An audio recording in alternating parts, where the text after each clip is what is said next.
എന്തിനാണ് റിപ്പീറ്റഡായിട്ട് പരസ്യങ്ങൾ കാണിക്കുന്നത്?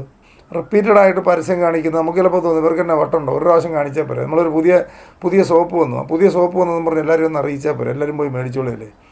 ആദ്യത്തെ പ്രാവശ്യം നമ്മൾ കാണുമ്പോൾ നമ്മുടെ മൈൻഡിൽ രജിസ്റ്റർ ചെയ്തില്ല, ചുമ്മാ ഇങ്ങനെ സിനിമ കാണുന്നവരെ കണ്ടുപോകത്തേ ഉള്ളൂ. അത് വീണ്ടും വീണ്ടും വീണ്ടും വീണ്ടും വീണ്ടും വീണ്ടും കാണിക്കുന്നത് ഒരു പിക്ചറുകൾ നമ്മുടെ സബ് കോൺഷ്യസ് രജിസ്റ്റർ ചെയ്യുന്നൊരു പ്രോസസ്സാണ്. ആ പിക്ചർ ഇങ്ങനെ വന്ന് നമ്മുടെ സബ് കോൺഷ്യസിൽ രജിസ്റ്ററായിട്ട് വരുന്ന പ്രോസസ്സാണ് ഇങ്ങനെ റിപ്പീറ്റഡായിട്ട് ചെയ്തുകൊണ്ടിരിക്കുന്നത്. അങ്ങനെ റിപ്പീറ്റഡായിട്ട് കണ്ട് ആ വിഷ്വൽസ് കണ്ട് നമ്മുടെ സബ് കോൺഷ്യസിൽ രജിസ്റ്റർ ചെയ്ത് കിടക്കുമ്പോൾ നമ്മൾ നേരെ ഷോപ്പിൽ ചെല്ലും. അന്നേരം ചിലപ്പം ബ്രാൻഡൊന്നും ഓർക്കത്തില്ല. നമ്മളൊരു ഷോപ്പിൽ ചെല്ലുമ്പോഴത്തേന് അവിടെ ആ സെയിം സാധനം അവിടെ ഡിസ്പ്ലേ ചെയ്തിരിക്കുന്നു. അതിനാണ് ഈ പരസ്യം കൊടുത്ത സാധനം അതേപടി അന്നേരം കടയിൽ ഡിസ്പ്ലേ ചെയ്യുന്നതിൻ്റെ ഉദ്ദേശം അതാണ്. ആ പരസ്യം പല പ്രാവശ്യം കണ്ടെന്ന് പറഞ്ഞു ആൾക്കാർ ഓർത്തിരിക്കത്തില്ല. വീണ്ടും അത് നേരെ നമ്മൾ കടയിൽ ചെല്ലുമ്പോൾ ഒരു ഡിസ്പ്ലേ കോൺടെസ്റ്റൊക്കെ ആ സമയത്താണ് വെക്കുന്നത്. ആ ഡിസ്പ്ലേ കോൺടെസ്റ്റ് വെച്ച് കടക്കാരനെ കൊണ്ട് ഏറ്റവും നന്നായിട്ട് കടയിൽ ഡിസ്പ്ലേ ചെയ്തിരിക്കുന്ന കടക്കാരന് ഗിഫ്റ്റൊക്കെ കൊടുക്കും.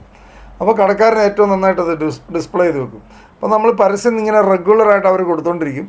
ആ പരസ്യം നേരെ നമ്മൾ കടയിൽ ചെല്ലുമ്പോഴത്തേന് അതേ സാധനം അതേ ഡിസൈനിലുള്ള സാധനം അവിടെ മുമ്പിലിരിക്കുമ്പോൾ നമ്മൾ കണക്ട് ചെയ്യുന്നു, നമ്മൾ കണ്ട സാധനം തന്നെയാണ്. ഇങ്ങനെയാണ് വാങ്ങിപ്പിക്കുന്നത്. ഇതിനാണ് ഈ റിപ്പീറ്റഡായിട്ട് അവർ ചെയ്തുകൊണ്ടിരിക്കുന്നുണ്ട്. കോടിക്കണക്കിന് രൂപ മുടക്കി അവർ പരസ്യം ചെയ്തുകൊണ്ടിരിക്കുന്ന കമ്പനികൾ. അവർക്കറിയാൻ മേലാത്തവരല്ലല്ലോ. കോടിക്കണക്കിന് രൂപ മുടക്കി പരസ്യം ചെയ്തുകൊണ്ടിരിക്കുന്നത് റിപ്പീറ്റഡായിട്ട് നമ്മൾ കേട്ട് അത് മനസ്സിൽ തറയുള്ളൂ. നന്നായിട്ട് ഡ്രൈവിംഗ് അറിയാവുന്ന ഒരാളോട് വണ്ടി ഓടിച്ച് കഴിയുമ്പോൾ എനിക്കും ഡ്രൈവ് ചെയ്യണമെന്ന് തോന്നി. ഞാൻ പുള്ളിയോട് പറയാം, എനിക്കൊന്ന് പറഞ്ഞു തന്നാൽ മതി, ഞാൻ ഓടിച്ചോളാം, ഞാൻ നല്ല ബുദ്ധിമാനാണ്, എനിക്ക് ഡോക്ടറേറ്റ് ഉള്ള ആളാണ്. ആ ഡോക്ടറേറ്റ് വേറെ വിഷയത്തിലാണ്, ഡ്രൈവിങ്ങിലല്ല. അപ്പം നമുക്ക് വേറെ എക്സ്പീരിയൻസ് ലൈഫിലേക്ക് ഉണ്ടാകുക, അതൊക്കെ മാറ്റി വെക്കുക. ഏത് സബ്ജക്റ്റ് വരണമെങ്കിലും അവിടെ സ്റ്റുഡൻ്റ് ആവുക, അത്രയേ ഉള്ളൂ. ഏത് സബ്ജക്റ്റ്, കൃഷിക്കാരനാവണമെന്നുണ്ടെങ്കിൽ നേരെ ചാണകക്കുഴിയിൽ ഇറങ്ങി സാധാരണ കൃഷിക്കാരൻ്റെ കൂടെ പോയി അവർ പറയുന്നത് കേട്ട് ക്ഷമയോടെ മനസ്സിലാക്കിയെടുക്കണം. നമുക്ക് വേറെ വിഷയത്തിൽ ഡോക്ടറേറ്റ് ഉണ്ടായിരിക്കും, IAS ഉണ്ടായിരിക്കും, സ്റ്റുഡൻ്റ് ആവുക, അത്രയേ ഉള്ളൂ. വേറെ മാർഗ്ഗമൊന്നുമില്ല. ബേസിക്സ് മുതൽ നമ്മൾ പഠിച്ചു വരിക, അത് മാത്രമേ മാർഗ്ഗമുള്ളൂ. നമ്മളെപ്പോഴും പറയാറുണ്ട് 90-91 എന്ന് പറയുന്ന അത് സക്സസ് ഫോർമുലയാണ്.